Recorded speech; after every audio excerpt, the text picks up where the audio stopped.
Ingersoll Rand T30 air compressor with the compressor on it, the 2420 N5 model.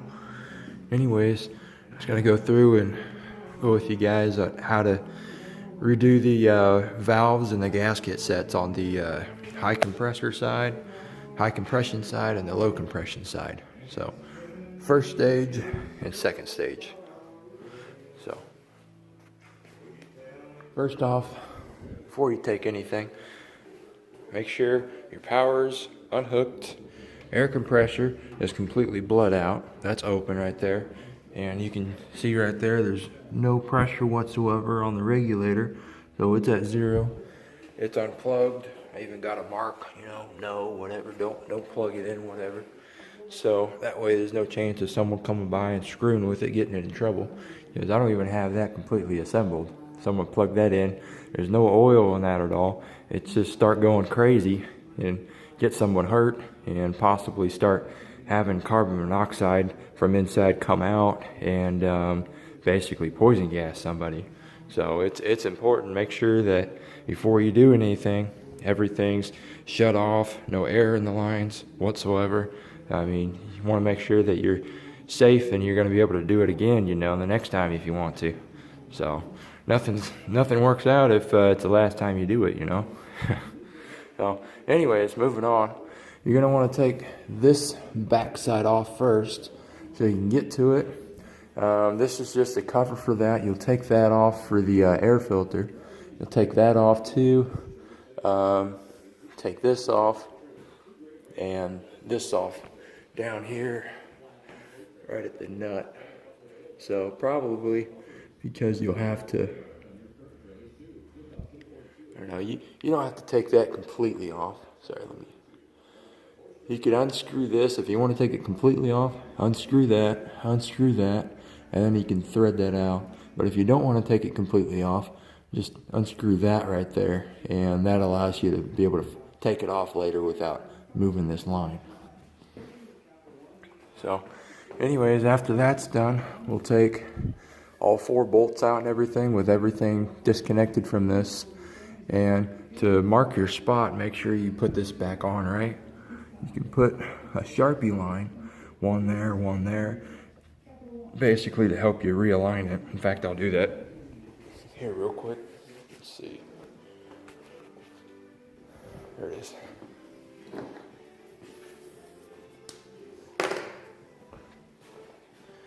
Take your Sharpie line right here.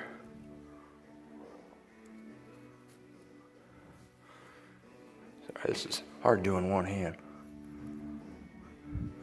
Okay, take that, and you can also, if you're going to take it down to the piston down here, go ahead and make a Sharpie line on one side too.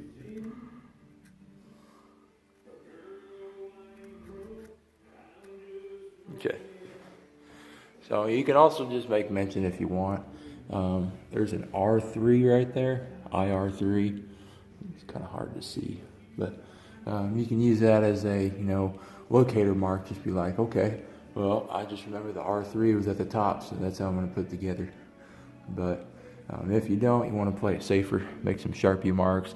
Take pictures, just so you got everything documented if you got to look back or whatever. So, oh yeah. This bracket right here, once you take that out, loosen them both at the same time, but you just move that. That's one thing you got to move too. So, anyways, compression. Anyways, I already did as much as I could at the time with the the high compression right here. I didn't have the gaskets, or I didn't think I did, which I'll go through with that too with you guys. Here's the kit. Ordered this kit from I think it was industrialairsupply.com. Anyways, this right here, this comes inside the envelope, and I thought it was just backing, this right here, and turns out it's actually in between these two.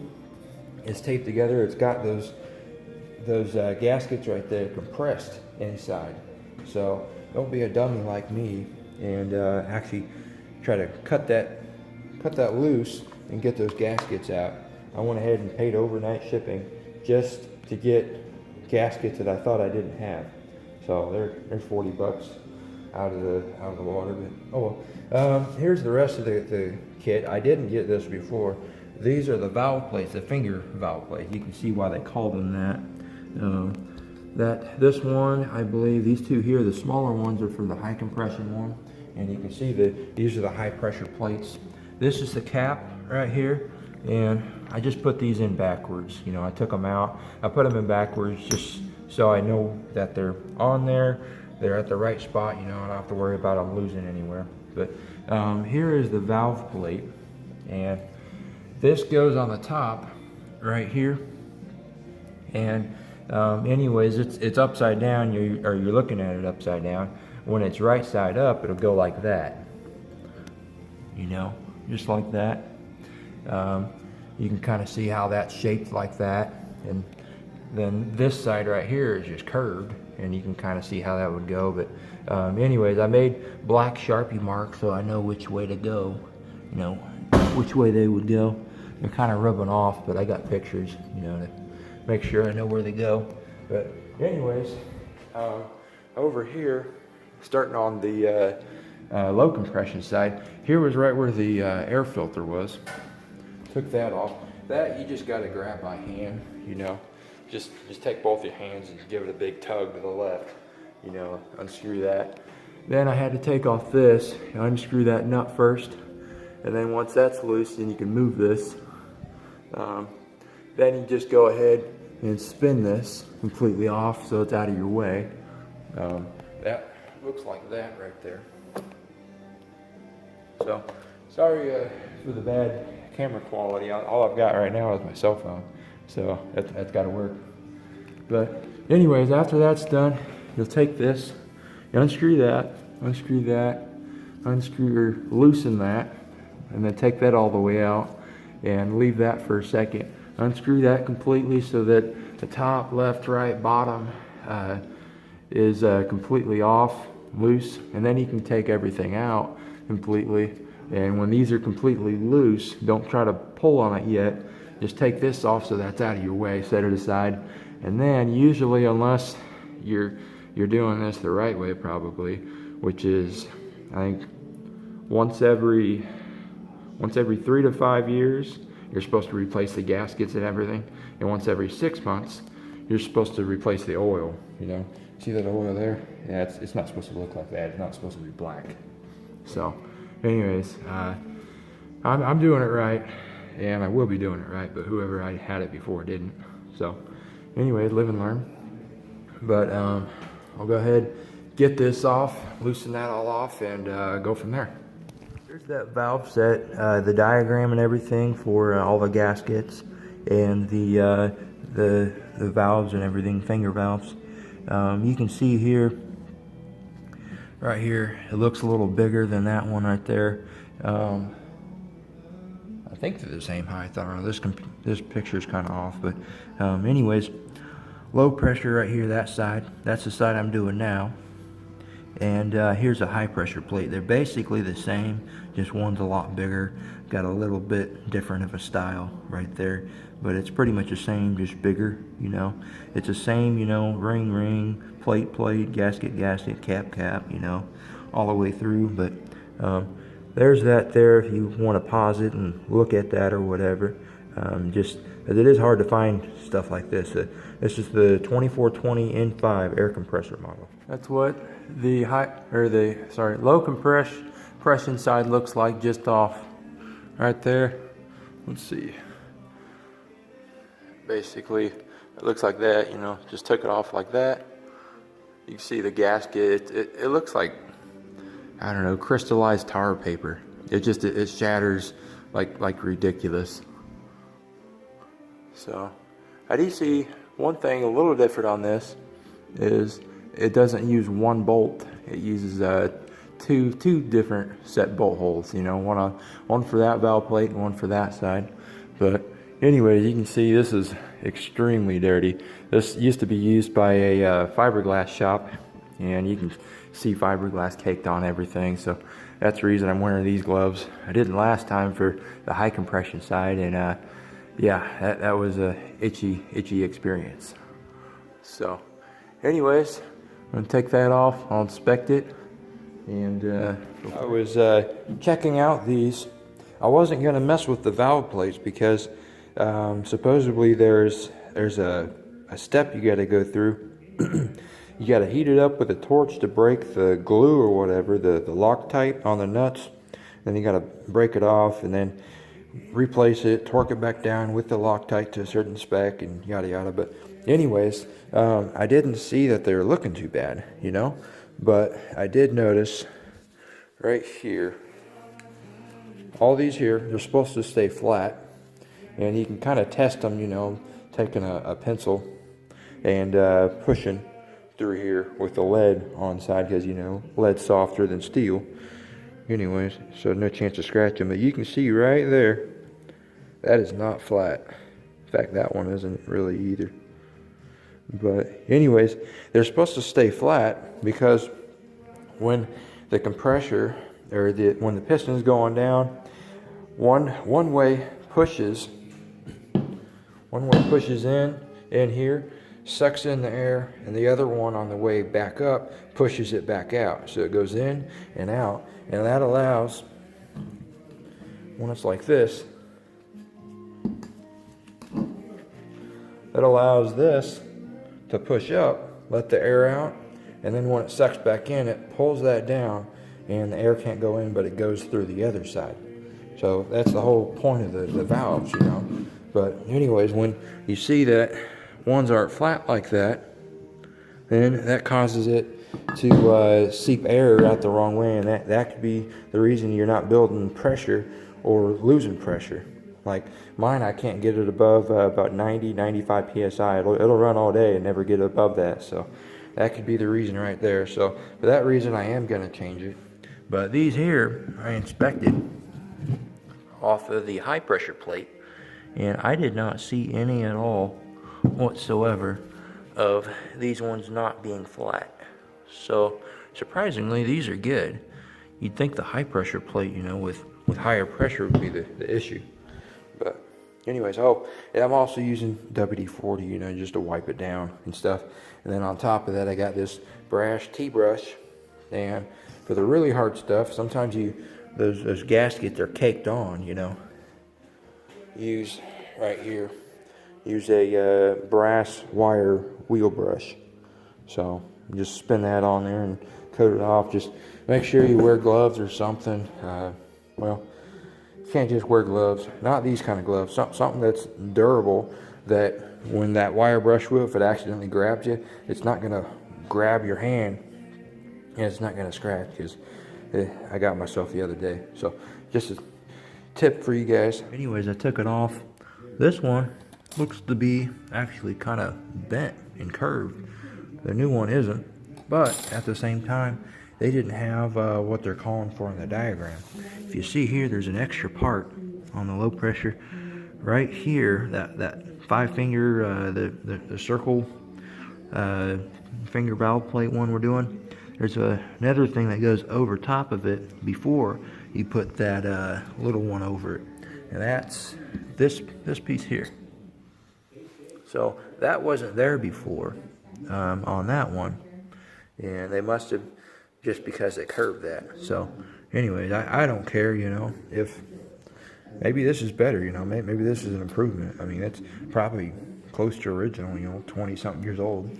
So either way, also that whole thing of heating it up to break the glue and everything, yeah, it's a bunch of crap.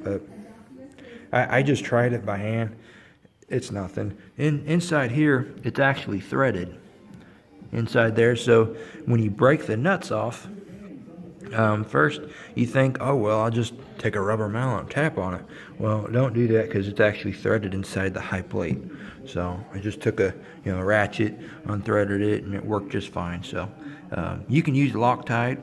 I don't think you have to, because that's what these washer things are for. You know, they're basically a lock washer nut built in one.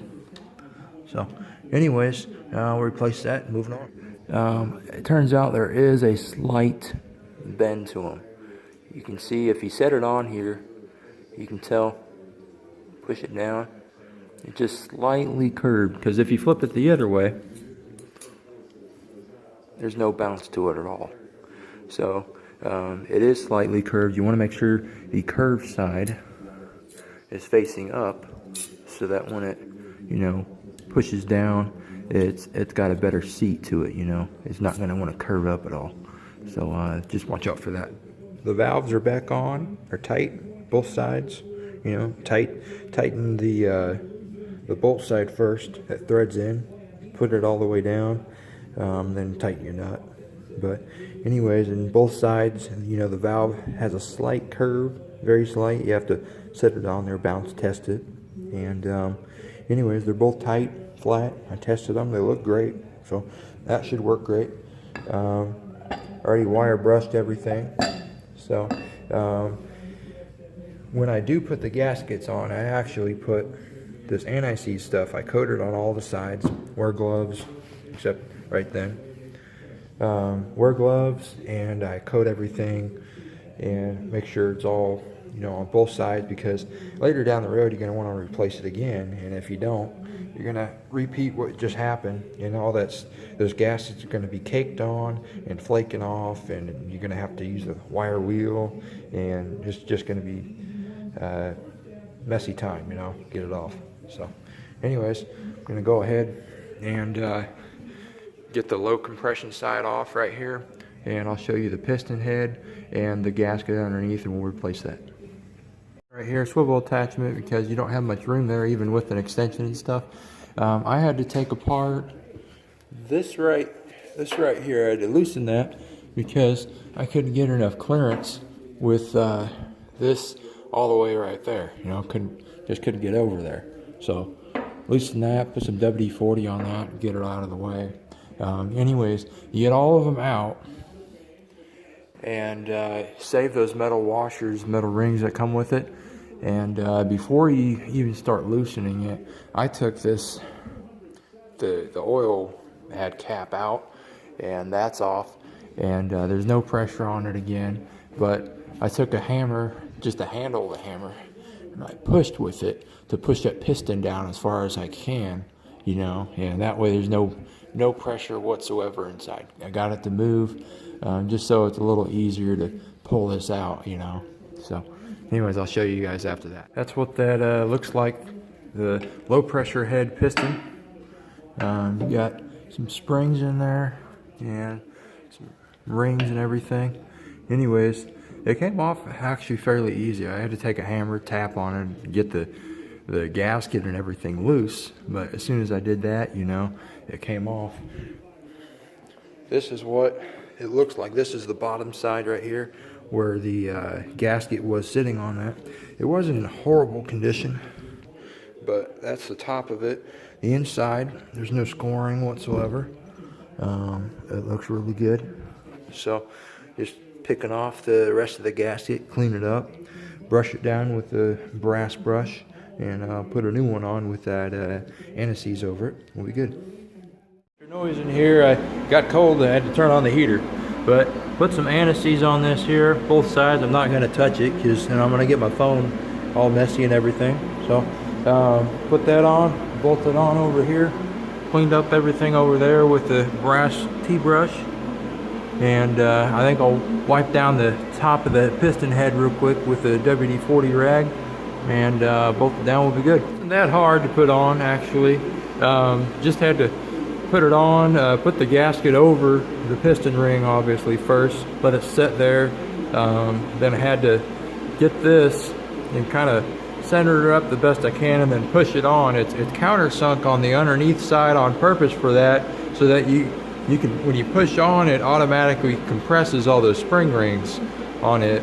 So anyways, and pushed it down as far as I could, you know, got it close, and then I don't push it completely tight until I can get the gasket up to where it needs to be, you know, not hanging all the way down. And then I push it pretty close tight. And then I got this bolt started first. That helped get it right, or get it started right, and through the gasket and all. Then went through all of them. But they're not completely tight. But the important thing here is make sure, they say these things have a maximum of 50 foot-pounds of torque. That's what you need to tighten the torque down to, 50 foot-pounds, with a minimum of 30.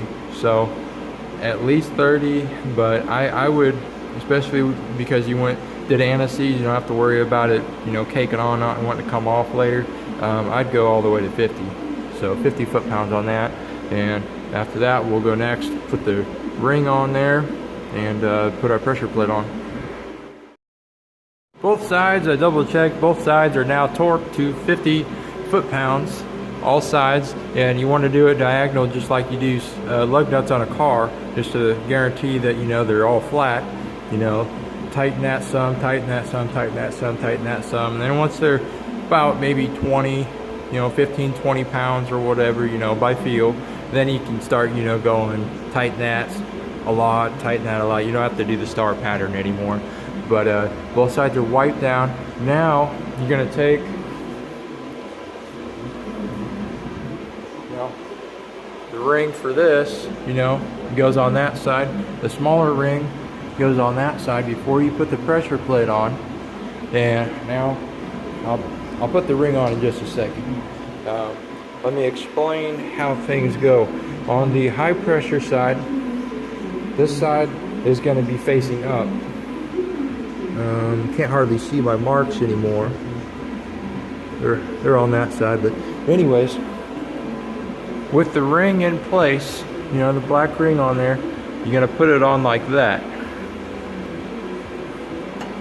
And if you wanted to, you could dab just a slight bit of anti-seize, you know, on the O-ring, just to make sure it don't stick, because this side got really hot last time and it stuck when I got it off. Like I had to, you know, take the wire wheel, you can see the marks, and scrape off where the ring used to be, because it didn't come off.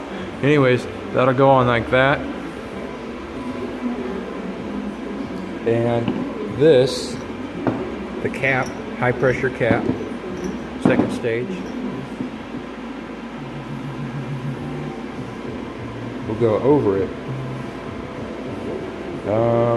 Yeah, got my marks right there. So with that in place like that, we'll go over just like that. But before we put that on top of that, you gotta have that gasket, which looks like this. So this gasket will go on that, like so. And you can't really mess it up too much, you know. I mean, it won't fit like that. You can't spin it around. I mean, I don't know. If you put it like that, I guess the holes line up. So, I mean, it doesn't really matter how you flip it. Just so long you put like that. But I'm gonna go ahead and put anti-seize. These do look a little different than the other gaskets they use, but put some anti-seize on that, because I don't want to be the guy to work on this later and have to deal with the caked on stuff again. So same thing on that, except takes this one here, goes on this. So, and we'll look at the diagram right here. This is for the low pressure plate, or low pressure, and it looks like that valve, the finger valve right there, that's the one that will be facing up, like so, just like the picture says. We'll have the gasket actually go on the opposite side. So, I don't know. I made marks on that too, but as long as you're making marks and following your marks, then you're golden. You don't have to worry about anything. So I'll show you just a little bit with it all together, and the oil and tight, double checked everything. That's installed. Air filter's installed. This too. This gets installed. I installed this first and connected to that first, and before I tightened that, this gets tightened up to, you know, up against there. Make sure anything, especially coming out of this, has the plumber's tape, you know, on that, so you don't get any leaks or anything. That's tightened back there. So everything should be good. Now I'm just getting this out, and from what I can tell, you're supposed to fill it all the way in there. You get a flashlight, fill it up to where you see the bottom or the top of the reservoir. Basically, it'll go to the very, very bottom of the threads there. It should be somewhere between 28 and 32 ounces. That's what they're saying. I can't find any manuals or anything on this, so hope I help some of you guys. But here in a little bit, we'll see it fire up and work. It's the whole quart. So I think that's 32 ounces roughly. So I checked inside there. I don't know if you'll be able to see or not.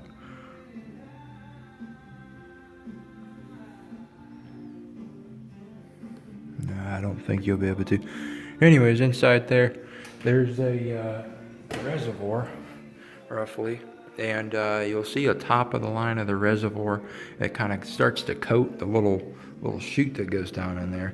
And when it's to the top of that, basically one whole quart, you know, then it's full. So, all right, well, gonna go ahead and put the cap on it and fire it up.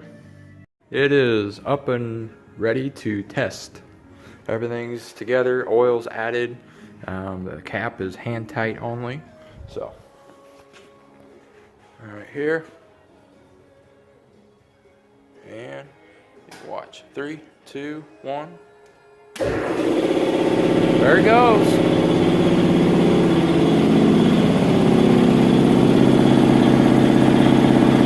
Everything seems to be running good. Everything's torqued down, tighted. Oh yeah, I forgot. Make sure those are tight. It's just to add some stability to this, you know, make sure everything doesn't vibrate loose. So, but wow. Up pretty fast. Alright. So, hope I helped some of you guys, and be safe out there.